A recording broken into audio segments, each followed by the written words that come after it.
ನಮೋ ತಸ್ಸ ಭಗವತೋ ಅರ್ಹತೋ ಸಮ್ಮಾ ಸಂಬುದ್ಧಸ್ಸ. ಬುದ್ಧಂ ಧಮ್ಮಂ ಸಂಘಂ ನಮಸ್ಸಾಮಿ. So ಇಷ್ಟೊತ್ತು ನೀವು ಸ್ವಲ್ಪ ಹೊತ್ತು ಧ್ಯಾನ ಮಾಡಿದ್ರಿ. ಈಗ ಪೂಜ್ಯ ಮಾತಾಜಿಯವರು ನಿಮಗೆ ಧಮ್ಮವನ್ನು ಸ್ವಲ್ಪ ಹೇಳಿದ್ರು. ಸ್ವಲ್ಪ ಹೊತ್ತು 8:35 25 ನಿಮಿಷ ಇದೆ. ಸ್ವಲ್ಪ ಹೊತ್ತು ಧಮ್ಮ ಹೇಳೋದಕ್ಕೆ ಪ್ರಯತ್ನ ಮಾಡ್ತೀನಿ. ಸೊ ಒಂದು ಇಲ್ಲಿವರೆಗೂ ನಾವು ಒಂದು ರ್ಯಾಂಡಮ್ ಆಗಿ ಹೇಳ್ತಾ ಇದ್ದೆ, ಅಪರೂಪಕ್ಕೆ ಬಂದಾಗಲೆಲ್ಲ. ಸೊ ಇವತ್ತು ಒಂದು ನಿರ್ದಿಷ್ಟವಾಗಿ ಧಮ್ಮಚಕ್ರ ಸೂತ್ರವನ್ನು ಆಧಾರವಾಗಿ ಇಟ್ಕೊಂಡು ಸ್ವಲ್ಪ ಧಮ್ಮವನ್ನು, ಮೂಲ ಧಮ್ಮವನ್ನು ತಿಳ್ಕೊಳ್ಳೋದಕ್ಕೆ ಹೇಳೋದಕ್ಕೆ ಪ್ರಯತ್ನವನ್ನು ಮಾಡ್ತೀನಿ. ಧಮ್ಮಚಕ್ರ ಅಥವಾ ಭಗವಾನ್ ಬುದ್ಧರ ಧಮ್ಮದ ಮೂಲ ಏನು ಅಂತಂದರೆ 4 ಆರ್ಯ ಸತ್ಯಗಳು ಅಲ್ವಾ. 4 ಆರ್ಯ ಸತ್ಯಗಳೇ ಭಗವಾನ್ ಬುದ್ಧರ ಧಮ್ಮದ ಮೂಲ ಸಂದೇಶ. ಅದನ್ನು ಹೇಳಿದ್ರೆ ಅದ್ರ ಒಳಗಡೆ ಎಲ್ಲನೂ ಬರುತ್ತೆ. ಎಲ್ಲ ಸತ್ಯದಲ್ಲೂ ಕೂಡ ಅದರ ಮೂಲ ತಾತ್ಪರ್ಯವನ್ನೇ ಬೇರೆ ಬೇರೆ ರೀತಿಯಾಗಿ ಅಲ್ಲಿ ಕಾಣಿಸೋದಕ್ಕೆ ಸಿಗತ್ತೆ. ನೀವು ಯಾವುದೇ ಸುತ್ತಗಳನ್ನು ತಗೊಳ್ಳಿ, ಅದು ಬೇರೆ ಬೇರೆ ಶಬ್ದದ ಮೂಲಕ ಅಲ್ಲಿ 4 ಆರ್ಯ ಸತ್ಯಗಳನ್ನು ಅಲ್ಲಿ ಕಂಡು ಬರ್ತವೆ. 4 ಆರ್ಯ ಸತ್ಯಗಳಲ್ಲಿ ಸೊ ನಾವು ಮೊದಲನೇದು ಯಾವುದು? ದುಃಖ ಅಲ್ವಾ. ದುಃಖ ಆರ್ಯ ಸತ್ಯ. ಅದನ್ನು ಆರ್ಯ ಸತ್ಯ ಅಂತ ಯಾಕೆ ಕರಿಬೇಕು? ದುಃಖಂ ಆರ್ಯ ಸತ್ಯ ಅಂದರೆ ಶ್ರೇಷ್ಠವಾದ ಸತ್ಯಗಳಲ್ಲಿ ಮೊದಲನೇ ಸತ್ಯವನ್ನು ಭಗವಾನರು ದುಃಖ ಅಂತ ಕರೀತಾರೆ. ಅದು ಸಾರ್ವಕಾಲಿಕವಾಗಿರುವಂಥದ್ದು, ಅದು ನಿರ್ದಿಷ್ಟ ಕಾಲಕ್ಕೆ ಸೀಮಿತವಾಗಿರಲ್ಲ. ಯಾವುದು ಸಾರ್ವಕಾಲಿಕವಾಗಿ ಇದೆಯೋ ಅದನ್ನ ಭಗವಾನರು ಹೇಳಿದ್ರು. ಎಲ್ಲ ಕಾಲಕ್ಕೂ ಈ ದುಃಖ ಇರತ್ತೆ. ಅದು ಇಂಥ ಕಾಲದಲ್ಲಿ ಇಲ್ಲ ಅಂತ ಹೇಳಕ್ ಬರಲ್ಲ. ಮತ್ತೆ ಅದು ಅರಿಯರಿಂದ, ಸರ್ವಶ್ರೇಷ್ಠರಿಂದ ಬೋಧಿಸಲ್ಪಟ್ಟಿದೆ. ಅದಕ್ಕೆ ಅದು ಅರಿಯ ಸತ್ಯ. ಈ ಆರ್ಯ ಸತ್ಯಗಳನ್ನ, ಅರಿಯ ಸತ್ಯವನ್ನ, ಅದನ್ನ ಯಥಾಭೂತವಾಗಿ ನಾವು ಅನುಭವಿಸೋದಕ್ಕೆ ಸಾಧ್ಯ ಆದ್ರೆ, ಅದನ್ನು ಗಮನಿಸೋದಕ್ಕೆ, ಗುರುತಿಸೋದಕ್ಕೆ ಯಥಾಭೂತವಾಗಿ ಸಾಧ್ಯ ಆದ್ರೆ ನಾವು ಅರಿಯತ್ವವನ್ನು ಪಡೆಯೋದಕ್ಕಾಗುತ್ತೆ. ಅದಕ್ಕೆ ಅದು ಅರಿಯ ಸತ್ಯ. ಅರಿಯ ಅಂದ್ರೆ ಸರ್ವಶ್ರೇಷ್ಠ ಸತ್ಯ. ನಾವೊಂದು ಸರಳವಾಗಿ ಸಮಯಕ್ಕೆ ಅನುಗುಣವಾಗಿ ನೋಡೋಣ. ದುಃಖದಲ್ಲಿ ಭಗವಾನ್ ಒಂದಷ್ಟು ಲಿಸ್ಟ್ ಅನ್ನೇ ಹೇಳ್ತಾರೆ ಅಲ್ವಾ. ನೀವು ಪ್ರತಿ ಬಾರಿ ಇಲ್ಲಿ ಅಭ್ಯಾಸ ಮಾಡ್ತಾ ಇರೋದ್ರಿಂದ ನಿಮ್ಗೆಲ್ರಿಗೂ ನೀವು ಕೇಳ್ತಾ ಇರ್ತೀರ. ಸೊ ಅದನ್ನ ಸ್ವಲ್ಪ ಒಳತಿರುಳಲ್ಲಿ ಸ್ವಲ್ಪ ನೋಡೋದಕ್ಕೆ ಪ್ರಯತ್ನ ಮಾಡೋಣ. ಯಾಕಂದ್ರೆ ಧಮ್ಮಚಕ್ರ ಸುತ್ತ ನಮ್ಗೆ ಅರ್ಥ ಆಗ್ಬಿಟ್ರೆ ಸೊ ಬೇರೆ ಎಲ್ಲ ಸುತ್ತಗಳು ಅರ್ಥ ಆಗೋದಕ್ಕೆ ಸುಲಭ ಆಗ್ಬಿಡತ್ತೆ ಅಲ್ವಾ. ಅದ್ರಲ್ಲಿ ನಿಮ್ಗೆ ಸುಲಭವಾಗಿ ಕಾಣಿಸತ್ತೆ, ಪದಗಳು ಪದೇ ಪದೇ ರಿಪಿಟೇಷನ್ ಆಗ್ತಾ ಇರುತ್ತೆ. ಸೊ ಬಹಳ ಜನ ಹೊರಗಡೆ ಅವರು ಏನ್ ಮಾಡ್ತಾರೆ, ಅದ್ರಲ್ಲಿ ಏನಿದೆ ಅಂತ ವಿಶೇಷ ಅಂತ ಕಮೆಂಟ್ಸ್ ಮಾಡಿರೋದು ನೀವು ಸೋಷಿಯಲ್ ಮೀಡಿಯಾಗಳೆಲ್ಲ ನೋಡ್ಬೋದು. ಕೆಲವರು ಆರ್ಟಿಕಲ್ ಬರ್ದಿರೋದು ಅದ್ರಲ್ಲಿ ಅಂಥದ್ದು ಏನಿದೆ ಅಂತ ಹೇಳ್ತಾರೆ.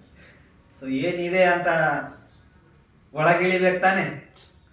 ಬಾವಿಗೆ ಒಳಗಿಳಿದಾಗಲೇ ಗೊತ್ತಾಗೋದು ಅದು ಎಷ್ಟು ಆಳ ಇದೆ ಅಂತ. ಇಳಿದೇ ಇದ್ರೆ ಮೇಲ್ಗಡೆಯಿಂದ ನೋಡಿದ್ರೆ ಅದು ಊಹೆ ಅಲ್ವಾ, ಏನು ಮಾಡೋಕ್ಕಾಗಲ್ಲ. ಅಜ್ಞಾನಿಗಳ ಲೋಕದಲ್ಲಿ ಇರೋದ್ರಿಂದ ಸೊ ಹಂಗಾಗತ್ತೆ. ಅದರಿಂದ ದುಃಖ ಅರಿಯ ಸತ್ಯ. ಯಾವ್ಯಾವುದು? ಭಗವಾನ್ ಏನ್ ಹೇಳ್ತಾರೆ? ದುಃಖಂ ಅರಿಯ ಸತ್ಯ, ದುಃಖ ಇರೋದು ಸತ್ಯ. ಆದ್ರೆ ಯಾವುದು ಸತ್ಯ, ಯಾವುದು ದುಃಖ? ಏನ್ ಹೇಳ್ತಾರೆ? ಸಹಜವಾಗಿ ಎಲ್ರಿಗೂ ನಿಮ್ಗೆ ಗೊತ್ತಿದೆ. ಜಾತಿಪಿ ದುಃಖ, ಜರಾಪಿ ದುಃಖ, ವ್ಯಾಧಿಪಿ ದುಃಖ, ಮರಣಂಪಿ ದುಃಖ, ಅಪ್ಪಿಯೇ ಸಂಪಯೋಗೋ ದುಃಖೋ, ಪಿಯೇ ವಿಪಯೋಗೋ ದುಃಖೋ, ಯನ್ ಪಿಚ್ಚಂಗ್ನಾಲಪತಿ ತಂಪಿ ದುಃಖ ಸಂಕಿತ್ತೇನ ಪಂಚ ಉಪಾದಾನ ಖಂದ ದುಃಖ. ಅವಾಗ ಪ್ರಶ್ನೆ ತಾನೆ, ಜಾತಿ ಅಂದ್ರೆ ಏನು? ಬ್ರಾಹ್ಮಣರು, ಕ್ಷತ್ರಿಯರು, ವೈಶ್ಯರು, ಶೂದ್ರರು ಅಲ್ವಾ? ಹಿಂಗ ಭಗವಂತ ಹೆಂಗ್ ಹೇಳ್ತಾರೆ? ಕಥಮ ಚಾವು ಸೋ ಜಾತಿ ಅಲ್ವಾ? ದುಃಖ ಅಂದ್ರೆ ಏನು? ಫಸ್ಟ್ ಆಫ್ ಆಲ್ ಈಗ ಹೇಳಿದ್ವಲ್ಲ, ಇದೆಲ್ಲ ದುಃಖದ ಲಿಸ್ಟ್ ಅಲ್ಲಿ ಕೊಡ್ತಾರೆ. ಅದನ್ನ ಹೆಂಗ್ ಕೊಡ್ತಾರೆ ನೋಡಿ, ಭಗವಂತದ ಅಮ್ಮ ಹೆಂಗಿದೆ ಅಂತ ನೋಡಿ. ಫಸ್ಟ್ ನಿಮ್ಗೆ ಯಾವ್ದೆಲ್ಲ ಅರ್ಥ ಆಗತ್ತೋ ಅದನ್ನ ಫಸ್ಟ್ ಮೊದಲೇ ಬಾಲಿಗೆ ಹೇಳ್ಬಿಟ್ರು. ಜಾತಿಪಿ ದುಃಖ, ಹೌದು ಎಲ್ರಿಗೂ ಗೊತ್ತಿದೆ. ಹುಡ್ತಾ ಯಾರು ಏನು ನಗ್ನಗ್ತಾ ಯಾರು ಬಂದಿಲ್ಲ, ನಗ್ನಗ್ತಾನೆ ಯಾರು ಜನ್ಮ ಕೊಟ್ಟಿಲ್ಲ ಅಲ್ವಾ? ಅಳ್ತಾನೆ, ನೋವು ಉಂಡ್ತಾನೆ ಜನ್ಮ ಕೊಟ್ಟಿರೋದು, ನೋವು ಪಡಿತಾನೆ ಹುಟ್ಟಿರೋದೆಲ್ಲ. ಇನ್ನು ಆ ನಂತರ ಬೆಳೆದಾಗ ಅಲ್ಪ ಸ್ವಲ್ಪ ಸಿಹಿ ಅಲ್ವಾ? ಈ ಟ್ಯಾಬ್ಲೆಟ್ ಇದೆಯಲ್ಲ, ಔಷಧ, ಅದ್ ಮೇಲ್ಗಡೆ ಅದಕ್ಕೊಂದು ಕೋಟಿಂಗ್ ಇರುತ್ತೆ, ಗೊತ್ತಾಗಲ್ಲ. ಅದು ಸ್ವಲ್ಪ ಕರಗಿದ ತಕ್ಷಣ ಕಹಿ ಶುರು ಆಗ್ಬಿಡತ್ತೆ. ಆ ಥರ ಲೈಫಲ್ಲಿ ಸ್ವಲ್ಪ ಖುಷಿ ಇರುತ್ತೆ, ಆದ್ರೆ ಖುಷಿಯನ್ನು ಮಾತ್ರ ಹುಡುಕ್ತಾ ಇರ್ತಾರೆ. ಒಳಗಡೆ ಕಹಿ ಇರತ್ತಲ್ವಾ, ಇನ್ ಕೆಲವರು ಕಹಿಯನ್ನು ಮಾತ್ರ ಕೋಟ್ ಮಾಡ್ತಾರೆ. ಸೊ ಆದ್ರಿಂದ ಅದನ್ನ ಸ್ವಲ್ಪ ಸ್ವಲ್ಪವಾಗಿ ಸಮಯಕ್ಕೆ ಅನುಗುಣವಾಗಿ ನಾವು ಅದನ್ನ ಸ್ವಲ್ಪ ನೋಡೋಣ. ಜಾತಿ ಅಂದ್ರೆ ಏನು? ಸೊ ಬೇರೆ ಬೇರೆ ಸುತ್ತದಲ್ಲಿ ಅದ್ರ ಬಗ್ಗೆ ಉಲ್ಲೇಖ ಇದೆ. ಸೊ ನೀವು ಸಚ್ಚ ವಿಭಂಗ ಸುತ್ತ ತಗೋಬಹುದು, ಮಹಾಸತಿಪಟ್ಟಾನ ಇರ್ಬೋದು, ಅಥವಾ ಬೇರೆ ಬೇರೆ ಸುತ್ತಗಳಲ್ಲಿ ಅದನ್ನ ಉಲ್ಲೇಖ ಮಾಡ್ತಾರೆ. ಸಚ್ಚ ವಿಭಂಗ ಸುತ್ತದಲ್ಲಿ ಸಾರಿಪುತ್ತ ಬಂತೇಜ್ ಅದನ್ನ ಎಳೆ ಎಳೆಯಾಗಿ ಹೇಳ್ತಾರೆ. ಸೊ ಮಹಾಸತಿಪಟ್ಟಾನ ಸುತ್ತದಲ್ಲಿ ಭಗವಾನ್ ಬುದ್ಧ ಹೇಳ್ತಾರೆ, ಕಥಮಾ ಸಾವು ಸೋ ಜಾತಿ. ಜಾತಿ ಹುಟ್ಟು ಅಂದ್ರೆ ಏನು? ಯಾತೆ ಸಂತೆ ಸಂಸತ್ತಾನಂತಂ ಹಿತಂ ಹಿಸತ್ತ ನಿಕಾಯೇ ಜಾತಿ ಸಂಜಾತಿ ಒಕ್ಕಂತಿ ಅಭಿನಿಭಂತಿ ಕಂದಾನಂ ಪಾತುಭವೋ ಅಯತಾನಂ ಪಟಿಲಾವೋ ಅಯಂ ಗುಚ್ಛತಾವುಸೋ ಜಾತಿ. ಕಥಮಾಚಾವುಸೋ ಜಾತಿ.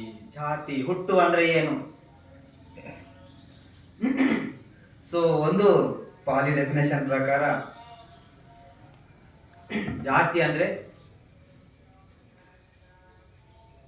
ವಿಜ್ಞಾನಂ ಮಾತು ಕುಚ್ಚಿಂ ಒಕ್ಕಮತಿ ಇತಿ ಜಾತಿ.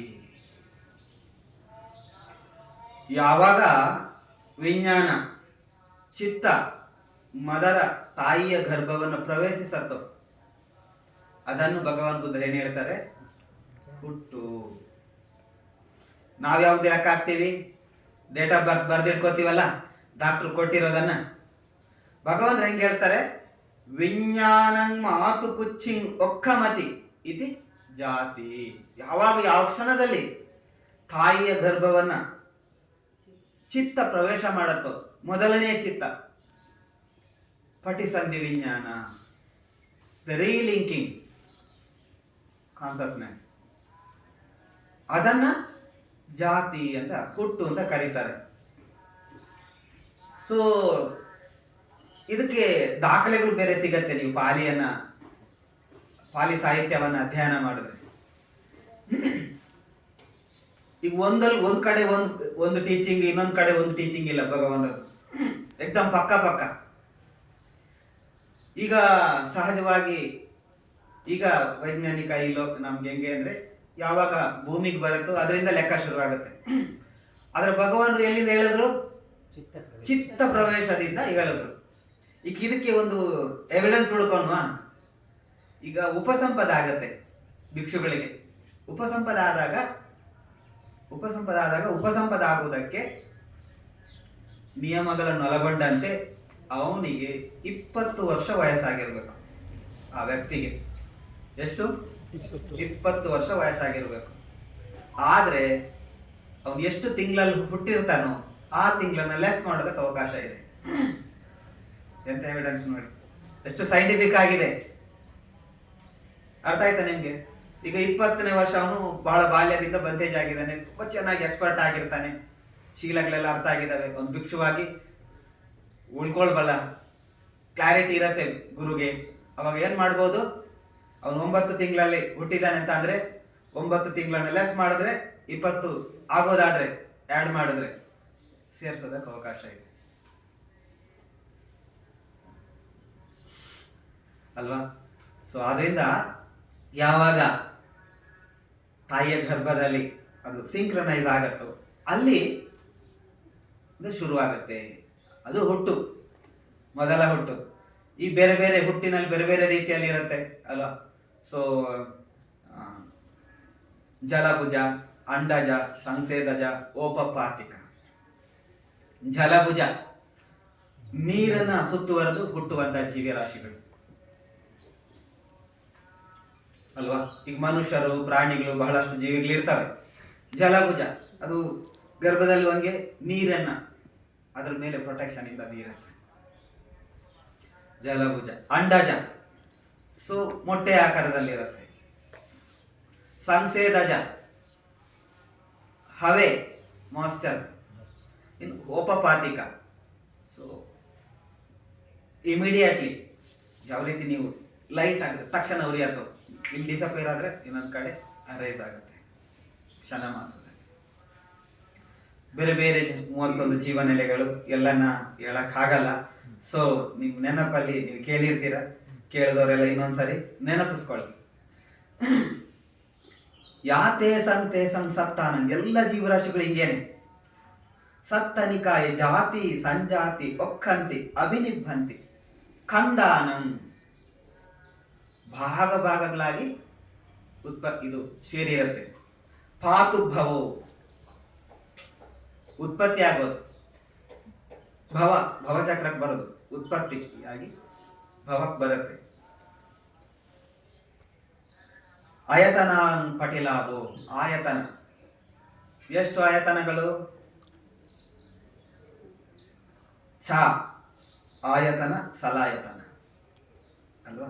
ಛ ಅಂದ್ರೆ 6, ಆಯತನ ಇಂದ್ರಿಯಗಳು, 6 ಇಂದ್ರಿಯಗಳನ್ನ ಒಳಗೊಂಡಿರತ್ತೆ. ಆಯತನಂ ಪಟಿಲಾಭೋ ಅಯಂ ಉಚ್ಚತ ವಿಖವೇ ಜಾತಿ, ಇದಕ್ಕೆ ಹುಟ್ಟು ಅಂತ ಕರೆಯೋದು.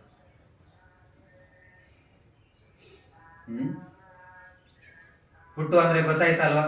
ಯಾವಾಗ ಮೊದಲನೇ ಚಿತ್ತ ಎಂಟ್ರಿ ಆಗುತ್ತೋ ಅಲ್ಲಿ ಬಾಡಿ ಖಂದಾನ. ಖಂದ ಮೊದಲ ಸ್ಟಾರ್ಟಿಂಗ್ ಅಲ್ಲಿ ಹೇಳಿದ್ರು, ಸಂಕಿತ್ತೇನ ಪಂಚ ಉಪಾದಾನ ಖಂದ ದುಃಖ. ಜಾತಿ ಹುಟ್ಟು ಯಾಕೆ ದುಃಖ ಅಲ್ವಾ?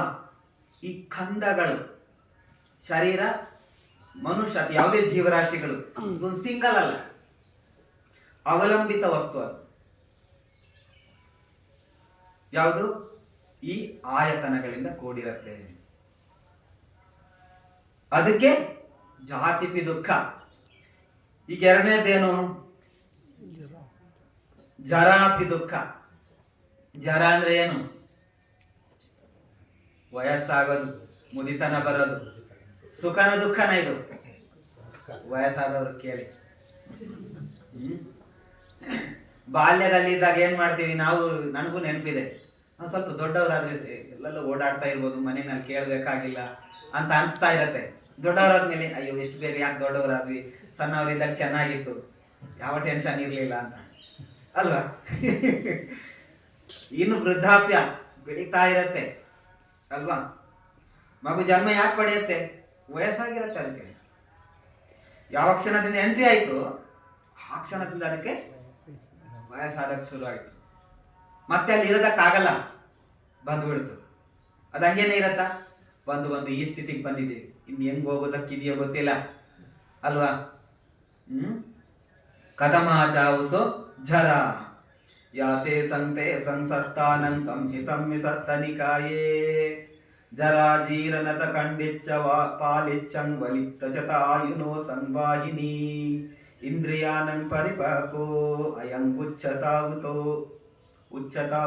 ಝರ. ಝರ ಅಂದ್ರೆ ಏನು? ವಯಸ್ಸಾಗೋದು. ತೇಸಂ ಸತ್ತಾನಂ, ಎಲ್ಲ ಜೀವರಾಶಿಗಳು ಹಿಂಗೇನೆ. ತಂ ಹಿ ಸತ್ತನಿಕಾಯೇ ಜರ ಜೀರನತಂ. ಈಗ ಹಿಂಗಿದೀವಿ, ವಯಸ್ಸಾಗ್ತಾ ಇದ್ದಂಗೆ ಹಿಂಗೆ ಇರುತ್ತೀವಿಯಾ, ಏನಾಗತ್ತೆ? ಸಿಂಕ್ ಆಗೋದಕ್ಕೆ ಶುರು ಆಗತ್ತೆ ಬಾಡಿ ಅಲ್ವಾ? ಜೀರನತಂ ಖಂಡಿಚ್ಚಂ ಪಾಲಿಚ್ಚಂ ವಲಿತ್ತಚತ ಆಯುನೋ ಸಂವಾಹಿನಿ. ಕೂದಲೆಲ್ಲ ನೆರೆ ಬರೋದಕ್ಕೆ ಶುರು ಆಗುತ್ತೆ. ಬಾಡಿ ಏನಾಗತ್ತೆ? ಪಾಲಿಚ್ಚಂ ಖಂಡಿಚ್ಚಂ ಪಾಲಿಚ್ಚಂ ವಲಿತ್ತಚತ. ಶರೀರ ಸುಕ್ಕುಗಟ್ಟೋದಕ್ಕೆ ಶುರು ಆಗುತ್ತೆ ಅಲ್ವಾ? ರಿಂಕಲ್ಸ್ ಬರತ್ತಲ್ವಾ? ಆಯುನೋ ಸಂವಾಹಿನಿ. ವಯಸ್ಸು ಕುಂಠಿತ ಆಗ್ತಾ ಇರುತ್ತೆ ಅಲ್ವಾ? ಬರ್ತ್ಡೇ ಸೆಲೆಬ್ರೇಷನ್ ಮಾಡ್ತಾರಲ್ವಾ, ಯಾಕೆ ಮಾಡೋದು? ಇಷ್ಟು ದಿನವನ್ನು ನಾನು ಈ ಜನರ ಜೊತೆ ಸೇರ್ಕೊಂಡು ಕಳೆಯೋದಕ್ಕೆ ಅವಕಾಶ ಸಿಕ್ತು ಅಂತ. ಆದ್ರೆ ಜನರ ಕಾನ್ಸೆಪ್ಟೇ ಬೇರೆ. ರಿಯಾಲಿಟಿಯಲ್ಲಿ ಇದು ಸತ್ಯಕ್ಕನುಸಾರ ನೋಡಿದಾಗ ಏನು, ಇಷ್ಟು ದಿನಗಳ ಕಾಲ ಈ ಸಮಾಜದ ಜೊತೆ, ನನ್ನ ಕುಟುಂಬದ ಜೊತೆ, ಸ್ನೇಹಿತರ ಜೊತೆ, ಬಲಗದ ಜೊತೆ ಸಮಯ ಕಳೆಯೋದಕ್ಕೆ ಅವಕಾಶ ಸಿಕ್ತಲ್ವಾ? ಇದು ಅದಕ್ಕೆ ಖುಷಿ ಪಡೋದು. ಮುಂದಿನ ಕ್ಷಣ ಯಾರಿಗ್ ಗೊತ್ತು? ಯಾರಿಗಾದ್ರೂ ಗ್ಯಾರಂಟಿ ಇದೆಯಾ? ಯಾರಿಗೂ ಇಲ್ಲ. ಯಾರಿಗೂ ಗ್ಯಾರಂಟಿ ಇಲ್ಲ. ಅಂದ್ರೆ ಖುಷಿಯಾಗಿ ಪಡ್ಬೇಕು. ಹಿಂದಿನವರೆಗೂ ಒಪ್ಪು ತಪ್ಪುಗಳು, ಏರುಪೇರುಗಳು, ಕಷ್ಟ ಸುಖಗಳನ್ನ ಮೀರಿ ಇಲ್ಲಿವರೆಗೂ ನಾವು ಬರೋದಕ್ಕಾಗಿದೆ. ಹಿರಿಯರ ಆಶೀರ್ವಾದ, ತನ್ನೆಲ್ಲ ಪ್ರಯತ್ನಗಳ ಸರಮಾಳೆಗಳನ್ನ ಕಟ್ಕೊಂಡು ಇಲ್ಲಿವರೆಗೂ ಬರೋದಕ್ಕಾಗಿದೆ. ಅದಕ್ಕೆ ಖುಷಿ ಪಡೋದು, ಆನಂದ ಪಡೋದು. ಇಲ್ಲಿವರೆಗೂ ನಾನು ಸುಖವಾಗಿದ್ದೆ, ಸಂತೋಷವಾಗಿದ್ದೆ, ನೆಮ್ಮದಿಯಾಗಿದ್ದೆ, ಆರೋಗ್ಯವಾಗಿದ್ದೆ, ಇಂದ್ರಿಯ ಭಾಗ್ಯಗಳು ಎಲ್ಲವೂ ಒದಗಿ ಬಂದಿತ್ತು. ಅದಕ್ಕಾಗಿ ಸಂತೋಷವನ್ನ ಎಲ್ಲರ ಜೊತೆ ಹಂಚ್ಕೊಳ್ಳೋದು. ಈ ಲೋಕದಲ್ಲಿ ಎಂತ ಜನ ಇದ್ದಾರೆ? ಕಣ್ಣಿಲ್ದೇ ಇರೋರು, ಕೈ ಇಲ್ದೇ ಇರೋರು, ಆರೋಗ್ಯ ಇಲ್ದೇ ಇರೋರು ಅಲ್ವಾ? ಕೈ ಕಾಳಿಲ್ಲ, ಬೇರೆ ಸಮಸ್ಯೆಗಳು, ಸಾವಿರ ಸಮಸ್ಯೆ ಎಲ್ಲ ಸರಿ ಇರತ್ತೆ. ಮನಸ್ಸಲ್ಲಿ ಒಂದಷ್ಟು ಟೆನ್ಷನ್, ಮುಖದಲ್ಲಿ ನಗು ಇರಲ್ಲ. ಕೇಕ್ ಕಟ್ ಮಾಡಿದ್ರೆ ಸರಿ ಆಗತ್ತಾ? ಅದೆಲ್ಲ ಇಟ್ಕೊಂಡು, ಅದು ಯಾರೋ ದುಃಖದಲ್ಲಿ ಇರ್ತಾರೆ, ಅವ್ರು ಕೇಕ್ ಕಟ್ ಮಾಡ್ಕೊಂಡು ಎಂಜಾಯ್ ಮಾಡ್ತಾರ? ಮಾಡಲ್ಲ. ಇದೆಲ್ಲ ಕಾರಣಗಳನ್ನು ನೆನೆಸ್ಕೊಂಡು ಮೆಲುಕು ಹಾಕೊಂಡು ಮಾಡುವಂತ ಪ್ರಕ್ರಿಯೆ ಅದು.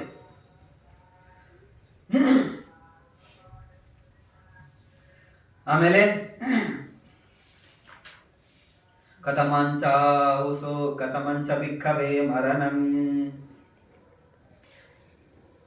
ಯಾಂತೆ ಸಂತೆ ಸಂಸತ್ಥಾನಂ ತಂ ಹತಂ ಅಸತ್ತನಿಕಾಯೇ ಚ್ಯುತಿಚವನತಾ ಭೇದೋ ಅಂತರ್ಧಾನಂ ಮಚ್ಚು ಮರಣಂ ಕಾಲಂ ಕಿರಿಯಂ ಕಂದಾನಂ ಭೇದೋ ಕಲೇವೆರಸ್ಸ ನಿಕ್ಷೆಪ್ಪೋ ಜೀವಿತೇಂದ್ರಿಯಸ್ಸು ಪಚ್ಚೇದೋ ಇದಂ ಮುಚ್ಚತಿ ಭಿಕ್ಕವೇ ಮರಣಂ.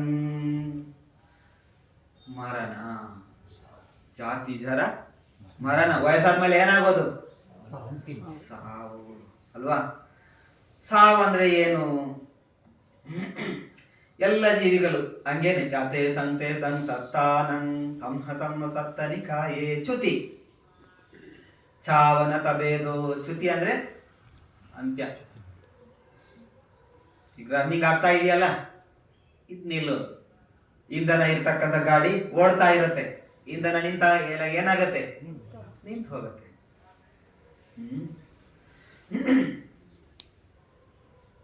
ಕಾಲಂಕಿರಿಯಂ ಖಂದಾನಂ ಭೇದೋ.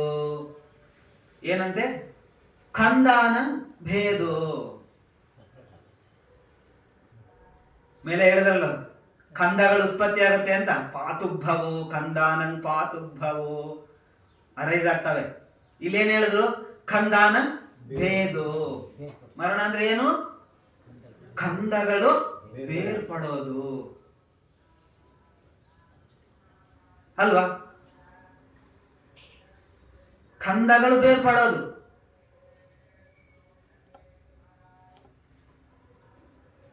ಅದಕ್ಕೇನಂತಾರೆ ಸರಳವಾಗಿ, ಈಗ ಮನಸ್ಸು ಪಂಚ ಉಪಾದಾನ ಖಂಡ, ಅದ್ ಮುಂದೆ ಬರುತ್ತೆ ಅಲ್ವಾ, ಅದಕ್ಕೆ ಇದರಲ್ಲಿ ನಾನು ಆಮೇಲೆ ಸ್ವಲ್ಪ ಅದನ್ನು ನೋಡೋಣ.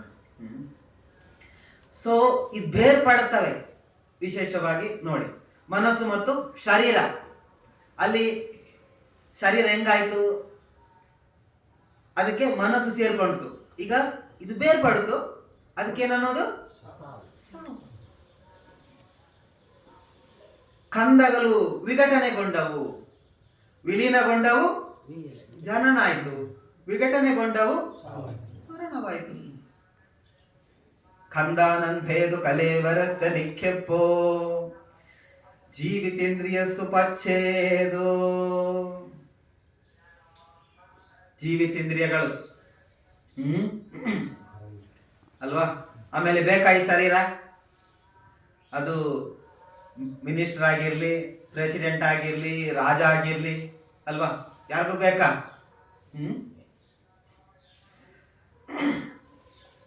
ಕಳೆಬರಹ ಅಲ್ವಾ.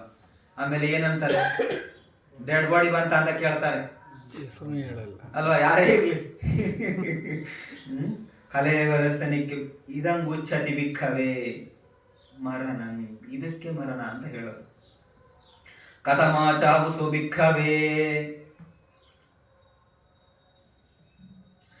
ಸೋಕೋ. ಶೋಕ ಅಂದ್ರೆ ಏನು? ಶೋಕ ಪಡ್ತೀವಿ ಅಲ್ಲ ನೆನೆಸ್ಕೊಂಡು. ಯೋಕೋ ಬಿಕ್ಕವೇ ಅನ್ಯತರನ್ಯತರೇನ ವ್ಯಾಸನೇನ ಸಮನಾಗತಸ್ಸ ಅನ್ಯತರೇನ ದುಃಖದಮ್ಮೇನ ಪುಟ್ಟಸ್ಸ ಸೋಕೋ ಶೋಚನ ಶೋಚಿತತ್ತಂ ಅಂತ ಸೋಕೋ ಅಂತ ಪರಿಸೋಕೋ ಅಯಂಗುಚ್ಚತಿ ಬಿಕ್ಕವೇ ಸೋಕೋ.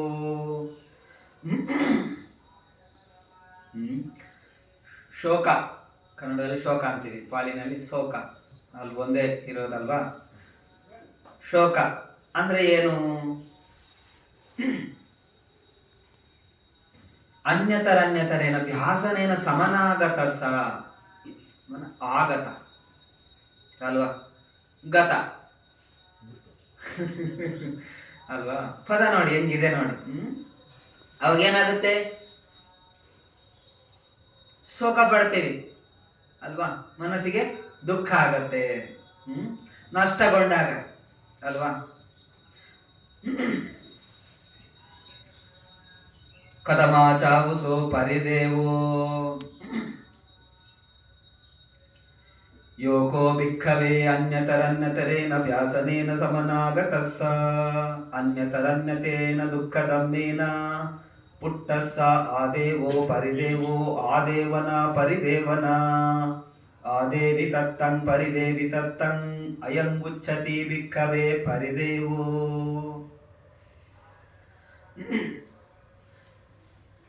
ಪರಿದೇವ. ಸೊ ನಷ್ಟ ಉಂಟಾಗತ್ತೆ, ಅವಾಗ ಏನಾಗತ್ತೆ? ಮನಸ್ಸು ಪರಿತಪಿಸುತ್ತೆ ಅಲ್ವಾ. ಆಗತ್ತೆ ಇಲ್ವೋ? ಇದು ಸತ್ಯ ತಾನೆ, ಅದರಲ್ಲಿ ಯಾರಾದ್ರೂ ಖುಷಿ ಪಡ್ತಾರ? ಸೊ ಇದನ್ನ ಪರಿದೇವ ಅಂತ ಕರೀತಾರೆ. ಎಲ್ಲ ಇಷ್ಟ ಆಗಲ್ಲ ನಮ್ಗದು, ಹಿತ ಅನ್ಸಲ್ಲ ಮನಸ್ಸಿಗೆ. ಸೊ ಅದಕ್ಕೆ ಅದನ್ನ ನೆನೆಸ್ಕೊಂಡು ನಿರಂತರವಾಗಿ ನಡೀತಾ ಇರತ್ತಲ್ವಾ, ಯಾವಾಗ್ಲೂ ನಡೆದಿರತ್ತೆ. ಆಮೇಲೆ ಅದನ್ನ ನೆನೆಸ್ಕೊಂಡು ಮನಸ್ಸು ಏನಂತ ಬೇಚೇನು, ಸೊ ಅಶಾಂತಿ, ವ್ಯಾಕುಲತೆಯನ್ನು ಹೊಂದೋದು. ಕಥಂಚ ಬಿಕ್ಕವೇ ಕಥಮಂಚ ಬಿಕ್ಕವೇ ದುಃಖಂ ಯೋಕೋ ಬಿಕ್ಕವೇ ಕಾಯಿಕಂ ದುಃಖಂ ಕಾಯಿಕಂ ಅಸಂತಂ ಕಾಯ ಸಂಪಸ್ಸಜ್ಜ ದುಃಖಂ ಅಸತಂ ವೇದಯಿತಂ ಇದಂ ಉಚ್ಚತಿ ಬಿಕ್ಕವೇ ದುಃಖಂ.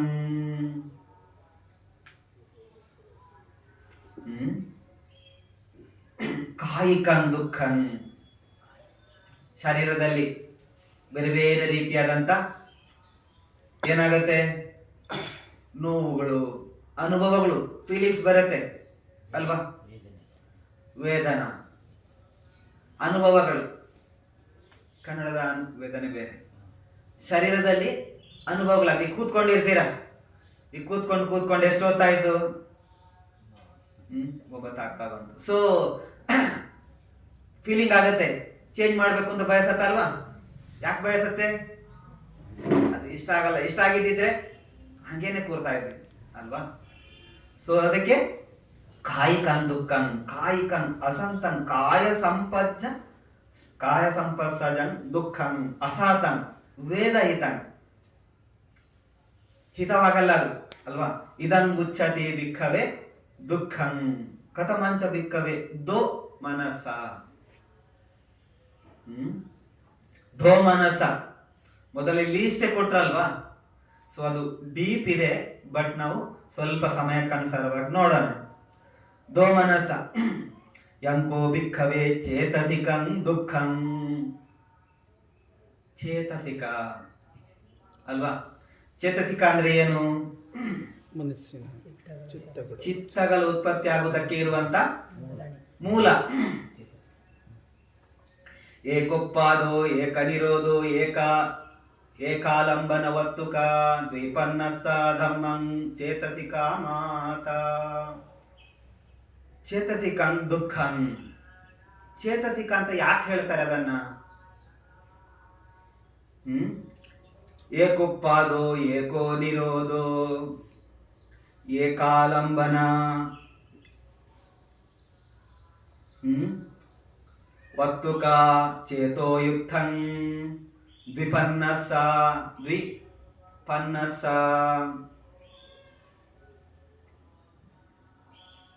ಧಮ್ಮಂ ಚೇತಸಿಕ ಮಾತ. ಚೇತಸಿಕ ಅಂತ ಯಾಕೆ ಕರೀತಾರೆ ಅಂತಂದ್ರೆ ಅದರ ಗುಣ ಏನು ಅಂತಂದ್ರೆ ಏಕುಪ್ಪಾದು. ಒಂದು ಚೇತಸಿಕ ಒಂದ್ಸರಿ ಬಂದ್ರೆ ಏಕುಪ್ಪಾದು ಏಕಾಲಂಬನ, ಒಂದು ಕೆಲಸ ಮಾಡುತ್ತೆ, ಒಂದು ಸಬ್ಜೆಕ್ಟ್ ಮೇಲೆ, ಒಂದು ವಿಷಯದ ಮೇಲೆ. ಏಕಾಲಂಬನ ವತ್ತುಕ ಒಂದು ಇದ್ರ ಮೇಲೆ. ಚೇತೋಯುಕ್ತಂ ಅಲ್ಲಿಗೆ ಅದು ಮುಗಿಬಿಡತ್ತೆ, ಮತ್ತೊಂದಿಲ್ಲ. ಒಂದು ಬಂದು ಈಗ ನಾವು ಒಂದು ಕೆಲಸಕ್ಕೆ ಬಂದು 25 ಕೆಲಸ ಮಾಡ್ಕೊಂಡು ಬರ್ತೀವಿ, ಹಂಗಿಲ್ಲ ಚೇತಸಿಕ. ಅದು ಒಂದ್ಸರಿ ಉತ್ಪತ್ತಿ ಆದ್ರೆ ಅದೇ ಒಂದೇ ಕೆಲಸ. ಈಗ ಇದನ್ನ ನೋಡ್ಬೇಕು, ಈ ಮೊಬೈಲ್ ಅನ್ನ ನೋಡಿದ್ವಿ ಅಷ್ಟೇ, ಅದ್ ಮತ್ತೆ ಡಿಸಪೇರ್ ಆಗುತ್ತೆ. ಏಕುಪ್ಪಾದ ಏಕೋ ನಿರೋಧ ಏಕಾಲಂಬನ, ಒಂದೇ ಆಲಂಬನ, ಅದಕ್ಕೆ ನಿರ್ದಿಷ್ಟ ಸಬ್ಜೆಕ್ಟ್. ದ್ವಿಪನ್ನಸ ದ್ವಿಪನ್ನ 52 ಇದೆ ಅದು. ಒಟ್ಟು ಎಷ್ಟು? ಚೇತಸಿಕ ಮಾತ. ಅದನ್ನ ಏನಂತ ಕರೆದ್ರು?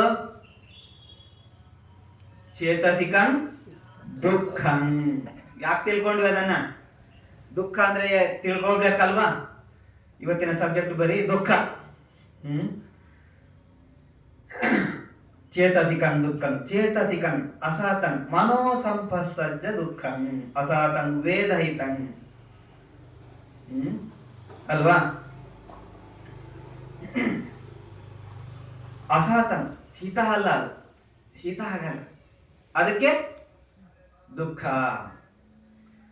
ಕಥಮಂಚ ಭಿಕ್ಕವೇ ಉಪಾಯಾಸೋ ಯೋಗೋ ಭಿಕ್ಕವೇ ಅನ್ಯತರನ್ಯತರೇನ ವ್ಯಾಸನೇನ ಸಮನಾಗತಸ್ಸ ಅನ್ಯತರನ್ಯತರೇನ ದುಃಖಗಮ್ಯೇನ ಪುಟ್ಟಸ್ಸ ಆಯಾಸೋ ಉಪಾಯಾಸೋ ಆಯಾಸಿ ತತ್ತಂ ಉಪಾಯಾಸಿ ತತ್ತಂ ಅಯಂ ಮುಚ್ಚತಿ ಭಿಕ್ಕವೇ ಉಪಾಯಾಸೋ.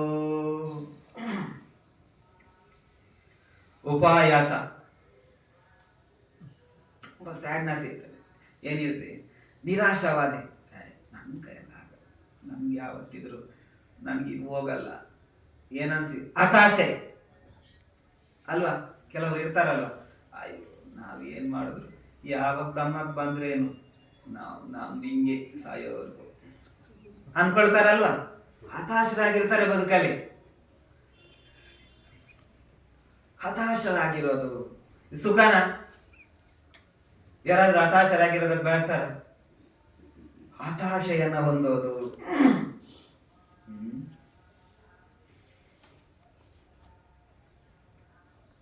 ಕಥಮಾಚ ವಿಕ್ಕವೇ ಅಪ್ಪಿಯೇಹಿ ಸಂಪಯೋಗೋ ದುಃಖೋ. ಅಪ್ಪಿಯೇಹಿ ಸಂಪಯೋಗೋ ದುಃಖೋ. ಅಪ್ರಿಯರನ್ನ ಒಳಗೊಳ್ಳೋದು ದುಃಖ. ಹಂಗಂದ್ರೆ ಏನು? ಇದ ಯಸ್ಸತೆ ಹೊಂತಿ ಅಟ್ಟಾನಿ ಅಗಂತ ಅಮನ ಪಾರೂಪ ಸದ್ದ ಗಂಧ ರಸೋ ಪೊಟ್ಟಬ್ಬ ದಮ್ಮ ಏವ ಪನಸ್ಸತೆ ಹೊಂತಿ ಅನಂತ ಕಾಮ ಹಿತ ಕಾಮ ಪಾಸು ಕಾಮ ಆಯೋಗಕ್ಕೇಮ ಕಾಮ ಯೋತೆ ಸದ್ಧಿಂ ಸಂಗಾತಿಂ ಸಮಾಗಮೋ ಸಮೋಧಾನಂ ವಿಸ್ಸಿಭಾವೋ ಅಯಂ ಉಚ್ಯತಿ ಭಿಕ್ಕವೇ ಅಪ್ಪಿಯೇಹಿ ಸಂಪಯೋಗೋ ದುಃಖ. ಅಪ್ರಿಯರನ್ನು ಒಳಗೊಳ್ಳೋದು ದುಃಖ ಅಂದ್ರೆ ಏನು ಹೆಂಗ್ ಹೇಳ್ತಾರೆ ನೋಡಿ.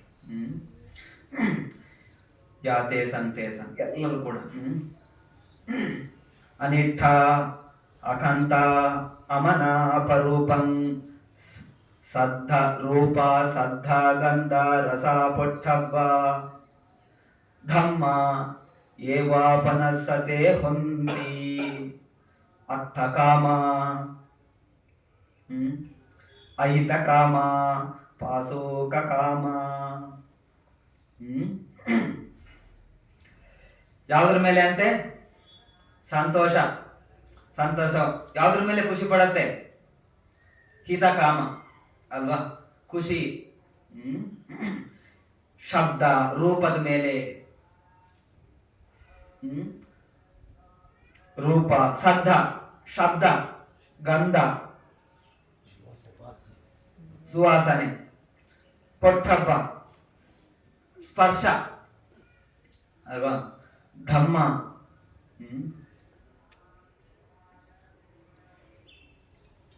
ಸೊ ಏವಾಪನಸ್ಸತೆ ಸಂಗಾತಿ ಸಮಾಗಮೋ ಸಮೋಧಮಾನ ವಿಸ್ಸಿಭಾವೋ.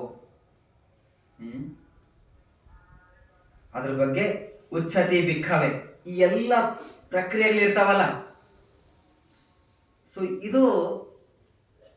ಇದನ್ನ ಡೀಟೇಲ್ ತಿಳ್ಕೊಂಡು ಗಂಭೀರವಾಗಿರುತ್ತೆ ಒಂದೊಂದು ವಿಷಯ ಕೂಡ ಅಲ್ವಾ. ಸೊ ಯಾಕೆ ಗಂಭೀರವಾದುದನ್ನೇ ಭಗವಂತರು ಹೇಳಿರೋದು ಅಲ್ವಾ. ಸೊ ಈ ಒಂದೊಂದನ್ನ ನಾವು ನೋಡ್ಕೊಳ್ತಿದ್ರು ಡೀಪ್ ಹೋಗೋದಕ್ಕಾಗತ್ತೆ, ಬಟ್ ನಮ್ಮ ಪ್ರಾಕ್ಟೀಸಿಗೆ ಅದ್ರ ಒಂದು ಧಮ್ಮಚಕ ಒಂದು ತಿರುಳು ಸ್ವಲ್ಪ ಹೇಳೋದಕ್ಕೆ ಟ್ರೈ ಮಾಡೋಣ. ಅದಕ್ಕಾಗಿ ಈ ದುಃಖ ಚಾಪ್ಟರ್ನ ಎತ್ಕೊಂಡಿದ್ದೀನಿ.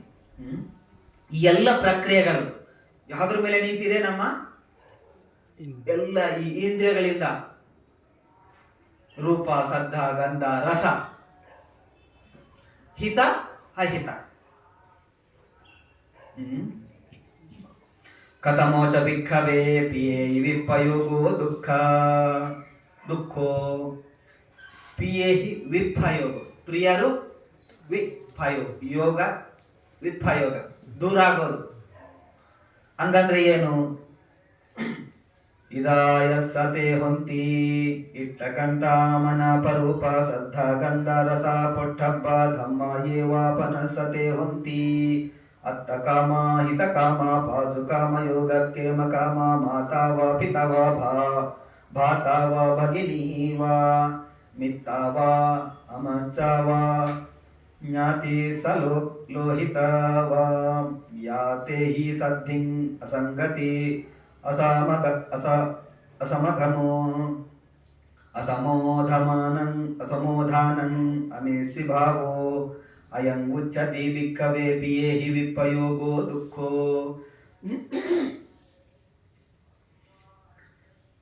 ಪ್ರಿಯ ವಾದುದು ದೂರ ಆಗೋದು ದುಃಖ. ಹಂಗಂದ್ರೆ ಏನು ಅಂತ ಒಂದಷ್ಟು ಲಿಸ್ಟ್ ಕೊಡ್ತಾರೆ ನೋಡಿ.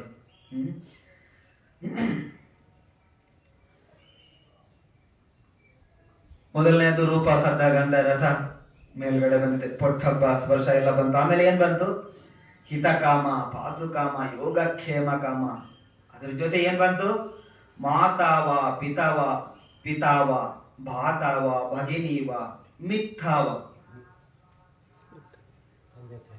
ತಂದೆ ತಾಯಿ ಸೋದರಿ ಸೋದರ ಮಿತ್ರರು ಅಲ್ವಾ. ಏನಾಗತ್ತೆ ಅವರಿಂದ? ದೂರ ಆಗೋದು. ಮನಸ್ಸು ಖುಷಿ ಪಡತ್ತಾ? ಖುಷಿ ಪಡಲ್ಲ.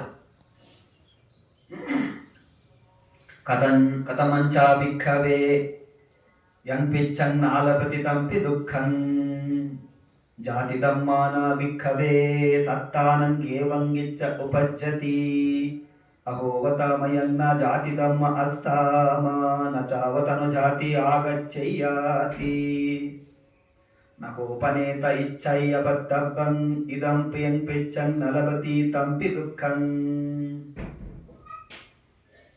ಜರಾದಮ್ಮಾನ ವಿಕ್ಕವೇ ಸತ್ತಾನಂಗೇವಂಗಿಚ್ಚ ಉಪಜ್ಜತಿ ಅಹೋವತಾಮಯನ್ನ ಜರಾದಮ್ಮ ಅಸ್ಸಾಮ ನ ಚಾವತನು ಜರ ಆಗಚ್ಚಯ್ಯಾತಿ.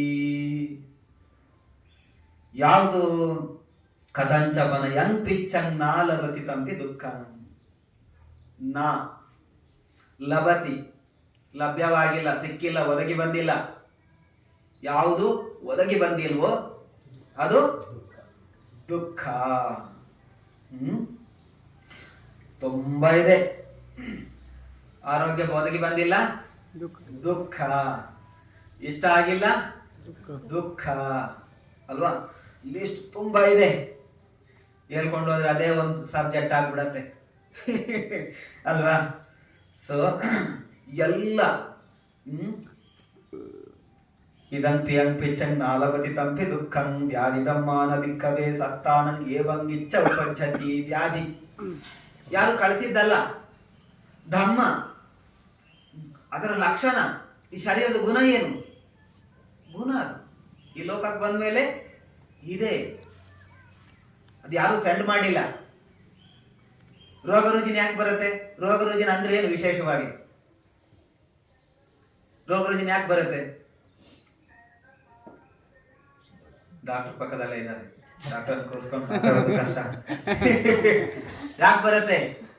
4 ಧಾತುಗಳಿದೆಯಲ್ಲ, ವ್ಯತ್ಯಾಸ ಆಗೋದೇ ರೋಗ.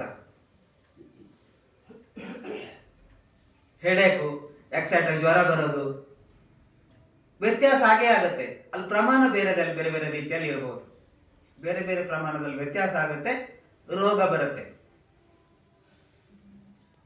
ಯಾವುದಿದೆ?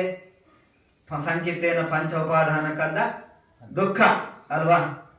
ಶೋಕ ಪರಿದೇವ, ಸಂಕಿತ್ತೇನ ಪಂಚ ಉಪಾದಾನ ಕಂದ ದುಃಖ ಅಸಹ್ಯತೀತಂ ರೂಪೋಪಾದಾನ ಕಂದು ವೇದನುಪಾದಾನ ಕಂದು ಸಂಯುಪಾದಾನ ಕಂದು ಸಂಕಾರುಪಾದಾನ ಕಂದು ವಿಜ್ಞಾನುಪಾದಾನ ಕಂದು ಅಲ್ವಾ. ಈ 5 ಖಂಡಗಳು ಪಂಚ ಉಪಾದಾನ ಅಲ್ವಾ. ಯಾವ್ದು 5 ಖಂಡ ಉತ್ಪತ್ತಿ ಆಗಿದೆಯೋ ಅದು ದುಃಖ. ಈ ಅನಾರೋಗ್ಯ ಯಾಕೆ ಬಂತು ನಮಗೆ? ಈ 4 ವ್ಯತ್ಯಾಸಗಳಾಗ್ಬಿಡ್ತವೆ. ಸಹಜವಾಗಿ ವ್ಯತ್ಯಾಸಗಳಾಗುತ್ತೆ. ಈಗ ಯಾವುದು 4 ಧಾತುಗಳು ಅಲ್ವಾ. ಈಗ ಪಟವಿ ಅಂತ ಯಾಕೆ ಕರಿಬೇಕು? ಅದನ್ನ ಬೇರೆ ಹೆಸರಲ್ಲಿ ಯಾಕೆ ಕರಿಬಾರ್ದು? ಆಪೋ ಅಂತ ಯಾಕೆ ಕರಿಬೇಕು? ಬೇರೆ ಹೆಸರಲ್ಲಿ ಕರೆದ್ರೆ ಏನ್ ಪ್ರಾಬ್ಲಮ್? ತೇಜೋ ಅಂತ ಯಾಕೆ ಕರಿಬೇಕು? ವಾಯು ಅಂತ ಯಾಕೆ ಕರಿಬೇಕು? ಎಲ್ಲರಿಗೂ ಅರ್ಥ ಆಗ್ಲಿ ಒಂದು ಗುಣಲಕ್ಷಣಗಳನ್ನು ಒಳಗೊಂಡಿರ್ತದೆ. ಓಕೆ,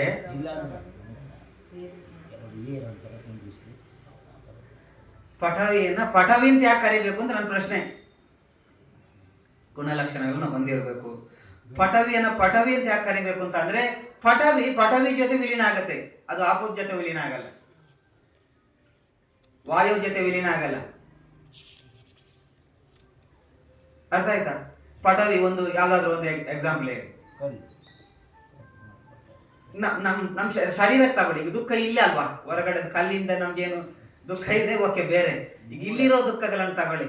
ಈ ಶರೀರದಿಂದ ಮೂಳೆ, ಈ ಮೂಳೆ ನೀರಲ್ಲಿ ವಿಲೀನ ಆಗತ್ತಾ? ಗಾಳಿಯಲ್ಲಿ ವಿಲೀನ ಆಗತ್ತಾ? ಅಲ್ವಾ. ಇದೆಲ್ಲಿ ವಿಲೀನ ಆಗತ್ತೆ? ಪಟವಿಯಲ್ಲಿ ವಿಲೀನ ಆಗತ್ತೆ.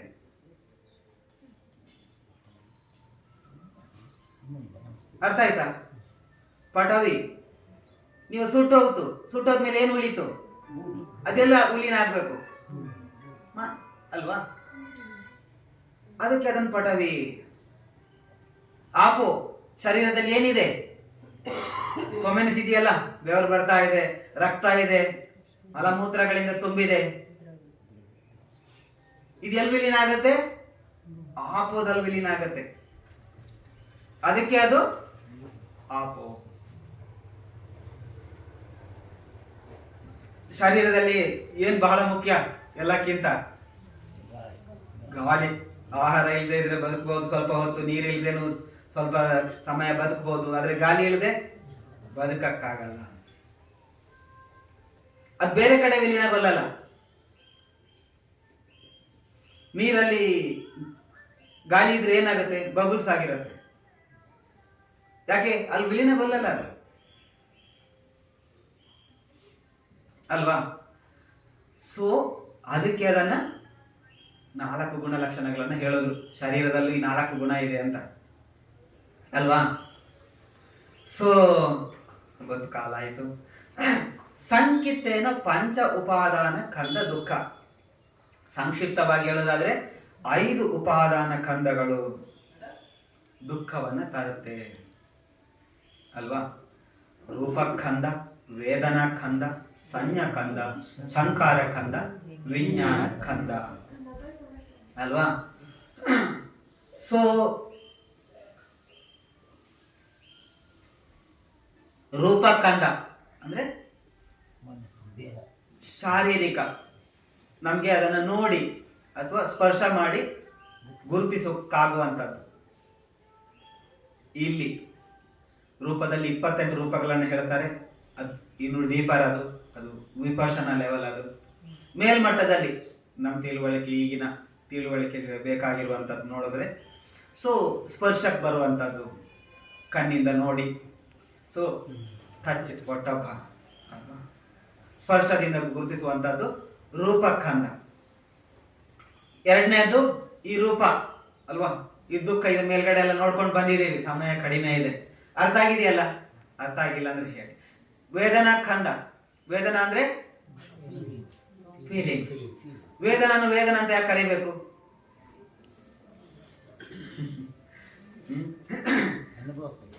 ಅನುಭವಕ್ಕೆ. ಸುವೇದನೆ ಹೆಂಗಾಗತ್ತೆ? ತಿನ್ನಂಗ್ ಸಂಗಾತಿ ಇತಿ ವೇದನ ಯಾಕೆ ಬರುತ್ತೆ ಅಂದ್ರೆ ಪಸ್ಸಪಚಯ ವೇದನ. ಸ್ಪರ್ಶ ಇದ್ದಿದ್ದಕ್ಕೆ ವೇದನ ಬರೋದು. ಪಸ್ಸ ಹೆಂಗಾಗತ್ತೆ? ತಿನ್ನಂಗ್ ಸಂಗಾತಿ ಇತಿ ಪಸ್ಸ.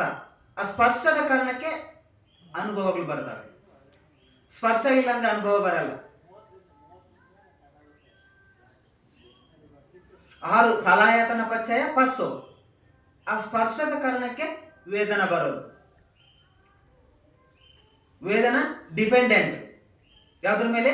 ಸ್ಪರ್ಶದ ಮೇಲೆ. ಸ್ಪರ್ಶ ಅಂದ್ರೆ ಏನು? ಕಥಮಾಚಾವು ಪಸ್ಸವು ತಿನ್ನಂಗ್ ಸಂಗಾತಿ 3 ವಿಲೀನಗೊಂಡಾಗ ಬರೋದೇ ಪಸ್ಸ, ಸ್ಪರ್ಶ. ಕಥಮಂಚ ತಿನ್ನ, ಚಕ್ಕುಂಚ, ಸಲಾಯತನ 6 ಇಂದ್ರಿಯಗಳಲ್ಲಿ. ಎಕ್ಸಾಂಪಲ್, ಕಣ್ಣು ಇರಬೇಕು. ಮನಸಿಕಾರಂ ತಿ ವಿಜ್ಞಾನಂ ತಿನ್ನಂಗ್ ಸಂಘಾತಿಂ. ಈ 3 ಸೇರಿದಾಗ ಏನಾಗುತ್ತೆ? ಸ್ಪರ್ಶ ಉತ್ಪತ್ತಿ ಆಗುತ್ತೆ.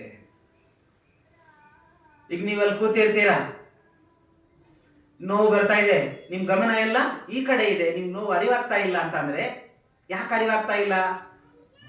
ಅಲ್ಲಿ ಮನಸ್ಸಿಕಾರ ಹುಟ್ಟಿಲ್ಲ, ನೋವಿಲ್ಲ ಅಂತಲ್ಲ, ನಿಮ್ ಮನಸ್ಸಲ್ಲಿ ಕೇಂದ್ರೀಕೃತವಾಗಿಲ್ಲ. ಈಗ ಧ್ಯಾನ ಮಾಡ್ತಾ ಇದ್ರಲ್ವಾ, ಮನಸ್ಸು ಚಂಚಲಗೊಂಡಿತ್ತಲ್ವಾ, ಯಾಕಾಗ್ಬೇಕು?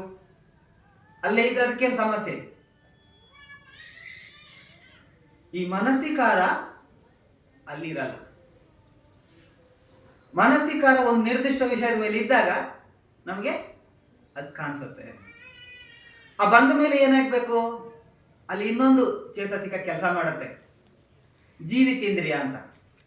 ಈ ಜೀವಿತೇಂದ್ರಿಯದ ಕೆಲಸ ಏನು ಅಂತಂದ್ರೆ, ಈಗ ಇದು ಮೈಕು ಅಲ್ವಾ, ಕೇಬಲ್ ಇಲ್ಲಿದೆ.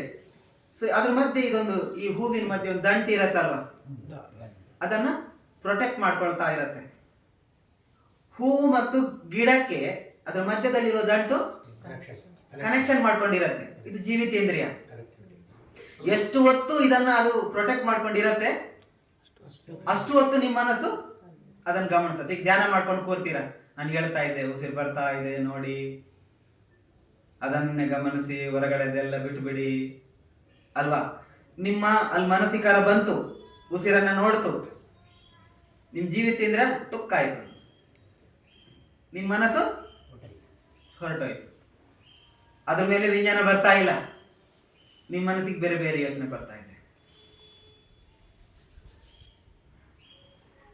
ಅರ್ಥ ಆಯ್ತಾ? ಪಚ್ಚಯ ವೇದನ. ವೇದನ ಯಾಕೆ ನೋಡ್ತಾ ಇದ್ದೀವಿ? ವೇದನ ದುಃಖ. ರೂಪಕಂದ, ವೇದನ ಕಂದ. ವೇದನೆಗಳಲ್ಲಿ 3 ರೀತಿಯ ವೇದನೆಗಳಿದಾವೆ. ಅದು 2ನೇ ಇದರಲ್ಲಿ ನೋಡೋಣ. ಯಾಕೆ ದುಃಖ ಕಾರಣ ಏನು ಅಂತ ನೋಡಿದಾಗ ಇದನ್ನ ಮತ್ತೆ ಡೀಪ್ ಹೋದಾಗ ಮತ್ತೆ ಅಲ್ಲಿಗೆ ಶಿಫ್ಟ್ ಆಗ್ಬಿಡ್ತೀವಿ. ಅದಕ್ಕೆ ಕೆಲವುಗಳನ್ನ ಅಲ್ಲಲ್ಲೇ ಹೇಳಿ ನಿಲ್ಲಿಸಿದೀನಿ. ಸಮಯ ಕೂಡ ಆಗಿದೆ. ಸೊ 9 ಗಂಟೆಗೆ ನಿಲ್ಲಿಸೋರು 9:20 ಆಗಿದೆ. ಸೊ ಒಂದು 5 ನಿಮಿಷದಲ್ಲಿ ಮುಗಿಸ್ತೀನಿ ಅಲ್ವಾ. ಸೊ ವೇದನ ಕಂದ. ಸಂಜ್ಞಾ ಕಂದ. ಸಂಜ್ಞಾ ಅಂದ್ರೆ ಗ್ರಹಿಕೆಗಳ ಭಾಗ. ವೇದನ ಅನುಭವಗಳ ಒಂದು ಭಾಗ, ರೂಪದ ಒಂದು ಭಾಗ, ಅನುಭವಗಳ ಒಂದು ಗುಂಪು, ಗ್ರಹಿಕೆಯ ಒಂದು ಗುಂಪು. ಸಂಖಾರ ಕಂದ. ಅಲ್ಲೇನಂದ್ವಿ? ಚೇತಸಿಕ ಅಂದ್ರೆ ಏನು? ದ್ವಿಪನ್ನ. 5 2 ಎಷ್ಟಾಯ್ತು? 52. ದ್ವಿಪನ್ನ 52 ಚೇತಸಿಕಗಳು. ಅದು ಒಂದು ಬಾರಿ ಉತ್ಪತ್ತಿ ಆಗೋದು, ಹೋಗೋದು. ಸ್ಟಿಚಿಂಗ್ ಮೆಷಿನ್ ಇರತ್ತಲ್ಲ, ಟಕ್ ಟಕ್ ಟಕ್ ಟಕ್ ಬರ್ತಾ ಇರತ್ತೆ. ನೀವು ಈ ಕಡೆಯಿಂದ ಬಟ್ಟೆ ಕೊಟ್ಟರೆ ಹೋಗ್ತಾ ಇರತ್ತೆ, ನಾನ್ ಸ್ಟಾಪ್ ಆಗಿ ಸ್ಟಿಚ್ ಆಗ್ತಾ ಇರತ್ತೆ. ಹಂಗೆ ಇದೆಯಲ್ಲ, ನಿರಂತರ ಪ್ರತಿ ಒಂದು ಕ್ಷಣದಲ್ಲಿ ಏರುಪೇರು ಆಗುವಂತ ಪ್ರಕ್ರಿಯೆಗಳನ್ನ ಈ ಮಾನಸಿಕ ಎಕ್ದಮ್ ನಿಂತಿರತ್ತೆ. ಈ ಜೀವಿತೇಂದ್ರಿಯ ಸಪೋರ್ಟ್ ಮಾಡ್ತಾ ಇರುತ್ತೆ. ಆದ್ರಿಂದ ನಿಮ್ಮ ಮನಸ್ಸು ಯಾವ್ದ್ರ ಮೇಲೆ ಇಟ್ಕೊಂಡಿರ, ಈಗ ನನ್ನನ್ನು ನೋಡ್ತಾ ಇದ್ದ ಅದ್ರ ಮೇಲೆನೆ ಚಂಚಲಗೊಳ್ಳಲ್ಲ. ಅಲ್ಲಿ ಶಬ್ದ ಆಗ್ಲಿ ಮಾತಾಡ್ಲಿ ಯಾವ್ದು ನಾಟ ಅಲ್ಲ ನಿಮ್ಗೆ. ಯಾಕೆ? ಈ ಜೀವಿತೇಂದ್ರಿಯ ಇದೆಯಲ್ಲ, ಅದನ್ನ ಪ್ರೊಟೆಕ್ಟ್ ಮಾಡ್ಕೊಂಡೆ ನಿಂತಿದೆ, ಹಿಂಗೆ ಸಪೋರ್ಟ್ ಮಾಡ್ಕೊಂಡು. ಈಗ ಇದು ನೋಡಿ, ಅಲ್ಗಾಡ್ತಾ ಇಲ್ಲ, ನಾನು ಅಲ್ಗಾಡ್ತಾ ಇರ್ತೇನೆ. ಯಾಕೆ? ಅದ್ರ ಜೀವಿತೇಂದ್ರ ತಮ್ಮ ಪಕ್ಕ ಆಗಿದೆ. ಸೊ ಈ ತರ ನಿರಂತರವಾಗಿ ಇರುತ್ತೆ. ಸೊ ನಾನು ಯಾಕೆ ಮಾತಾಡ್ತಾ ಇದ್ದೀನನ್ನ? ಸಾಂಕೇತೇನ ಪಂಚ ಉಪಾದಾನ ಖಂಡ ಅಲ್ವಾ. ಸೊ ನಾವು ಯಾವುದನ್ನ ರೂಪಖಂಡ, ವೇದನಾ ಖಂಡ, ಸಂಜ್ಞಾ ಖಂಡ, ಗ್ರಹಿಕೆಯ ಭಾಗ ಅಲ್ವಾ. ಎಲ್ಲದಕ್ಕೂ ಇದು ಬೇಕು. ಸಬ್ಬ ಸಾಧಾರಣ ಎಲ್ಲದರಲ್ಲೂ ಈ ಚೇತಸಿಕ ಕೆಲಸ ಮಾಡುತ್ತೆ. ಎಲ್ಲ ಚಿತ್ತದಲ್ಲೂ ಸಾಮಾನ್ಯವಾಗಿ ಬರತಕ್ಕಂಥ ಚೇತಸಿಕಗಳಿದೆ. ಅದು ಇದ್ದೇ ಇರುತ್ತೆ, ಅದರ ಭಾಗ ಇದ್ದೇ ಇರುತ್ತೆ. ಸೊ ಇದು ಕೆಲಸ ನಡೀತಾ ಇರುತ್ತೆ. ಇದನ್ನ ಯಾಕೆ ನೋಡ್ತಾ ಇದ್ದೀವಿ? ದುಃಖವನ್ನ ಹುಡುಕೋದಕ್ಕೆ, ಒಂದು ಹಂತದ ದುಃಖಗಳನ್ನ ಹುಡುಕೋದಕ್ಕೆ. ಸಂಕೀರ್ತೇನ ಪಂಚ ಉಪಾದಾನ ಕಂದ, ಸಂಜ್ಞಾ ಗ್ರಹಿಕೆಯ ಒಂದು ಭಾಗ. ಸಂಕಾರ ಕಂದ, ಈ 2 ಅಲ್ಲಿ ಹೋಯ್ತು. 52 ದ್ವಿಪನ್ನಾಸ ಅಲ್ವಾ. ಯಾವುದು? ವೇದನ ಮತ್ತು ಸಂಜ್ಞಾ. ಇನ್ನು ಎಷ್ಟು ಉಳಿದಿದೆ? 50 ಉಳಿದಿದೆ. ಈ 50 ಈ ಸಂಖಾರ ಕಂದ. ಅದು ಪ್ರಮುಖ ಭಾಗವನ್ನ ನಿರ್ಧರಿಸುತ್ತೆ. ಎಲ್ಲವನ್ನ ಡೀಲ್ ಮಾಡೋದ್ರಲ್ಲಿ ಅದಿರತ್ತೆ. ಅದಕ್ಕೆ ಅದನ್ನ ಪ್ರತ್ಯೇಕವಾಗಿ ನೋಡಿದ್ದಾರೆ. ಈಗ ರಾಜ ಇರ್ತಾನೆ, ಮಂತ್ರಿ ಇರತ್ತೆ, ಅವ್ರು ಜನ ಅಲ್ವಾ. ಅವ್ರನ್ನ ಯಾಕೆ ರಾಜ ಮಂತ್ರಿ ಯಾಕೆ ನೋಡ್ಬೇಕು? ಅವ್ರು ಪ್ರಮುಖ ಪಾತ್ರವನ್ನ ನಿರ್ವಹಿಸ್ತಾರೆ. ಹಂಗೇನೆ ಇದು ಚೇತಸಿಕ ಇರ್ಬೋದು, ಇದು ಬಹಳ ಪ್ರಮುಖವಾದಂತ ಪಾತ್ರವನ್ನ ನಿರ್ವಹಿಸೋದ್ರಿಂದ ಅದನ್ನ ಎರಡನ್ನ ಪ್ರತ್ಯೇಕೀಕರಣವಾಗಿ ನೋಡಿದ್ದಾರೆ. ಸೊ ಸಂಕೀರ್ತೇನ ಪಂಚ ಉಪಾದಾನ ಖಂಡ ದುಃಖ. ಇದು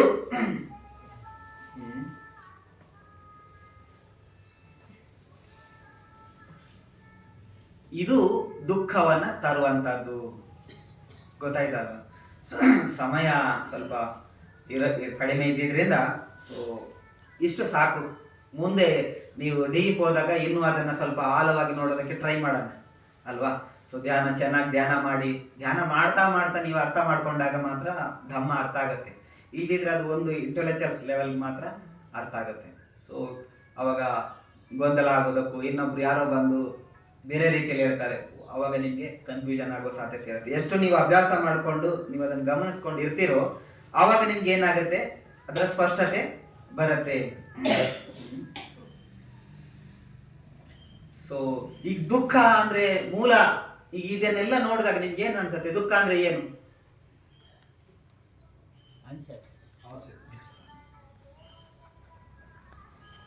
ಅಜ್ಞಾನ, ಅತೃಪ್ತಿಯೇ ದುಃಖ.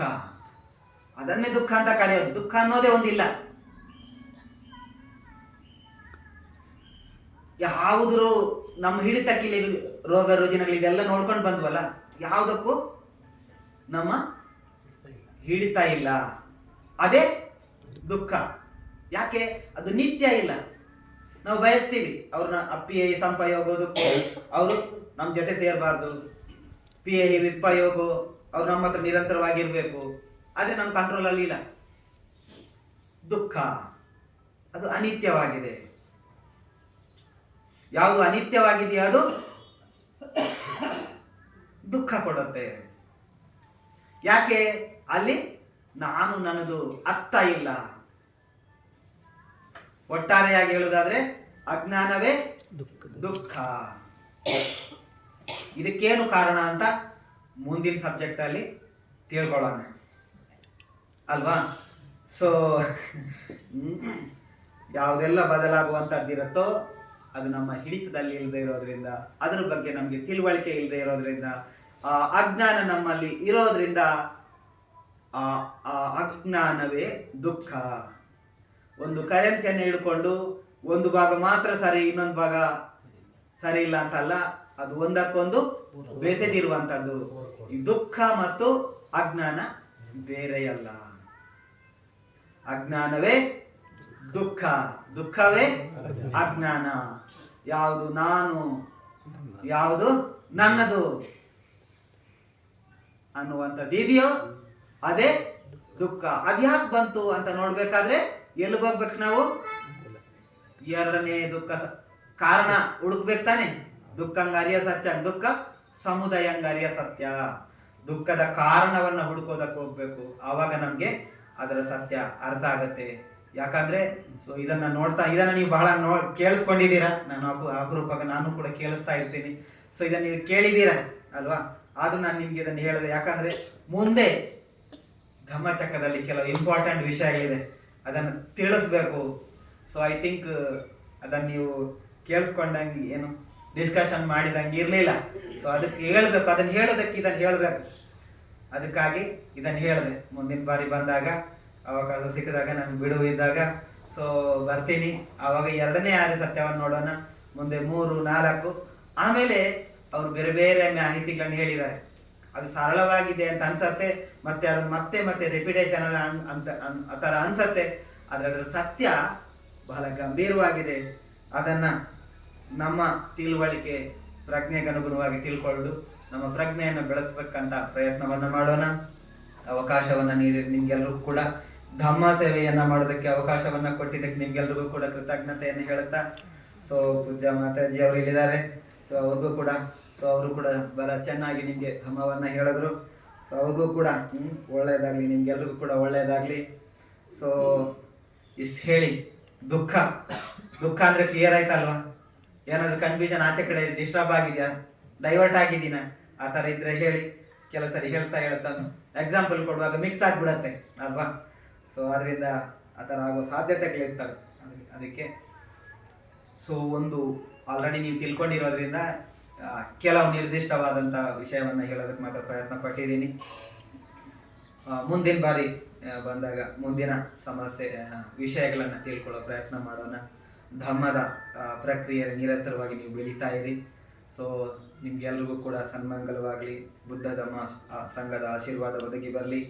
ನಾವು ಏನೆಲ್ಲವೂ ಕೂಡ ಬೆಳಿಗ್ಗೆಯಿಂದ ಈ ಕ್ಷಣದವರೆಗೂ ಸೊ ಪುಣ್ಯವನ್ನು ಮಾಡಿದ್ದೀವಿ.